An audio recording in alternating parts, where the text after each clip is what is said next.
భద్రాద్రి కొత్తగూడెం జిల్లా ఐడీఓసీ నందు వివిధ శాఖలపై సమీక్షా సమావేశం నిర్వహించారు. సమావేశానికి ముఖ్య అతిథిగా రాష్ట్ర రెవెన్యూ, గృహ నిర్మాణ, సమాచార శాఖ మంత్రి పొంగులేటి శ్రీనివాసరెడ్డి పాల్గొన్నారు.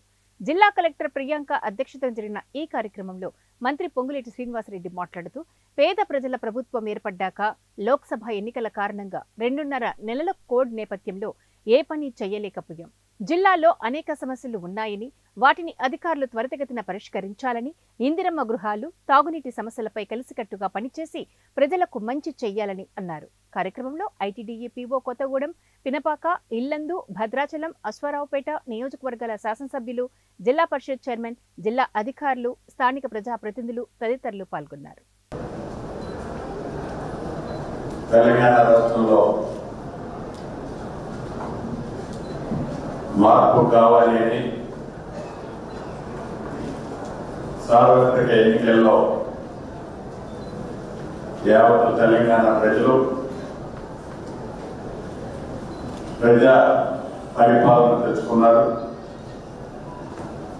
ఈ ప్రజా పరిపాలన వచ్చి కూడా మొన్న 9వ తారీఖుకి 6 నెలలు పూర్తయింది. ప్రధానంగా ఈ 6 నెలల్లో సుమారు 2.5 నెలలు పార్లమెంటు ఎన్నికల కోడ్లోనే 2.5 నుంచి 3 నెలల వరకు పార్లమెంటు ఎన్నికల కోడ్లోనే ఆ సమయం గడిచిపోయింది. ప్రజలు చాలా ఆశలు పెట్టుకొని, చాలా ఆకాంక్షలతో ఈ ప్రజాపాలన తెచ్చుకున్నారు. ప్రజాప్రతినిధులుగా మేము కానీ,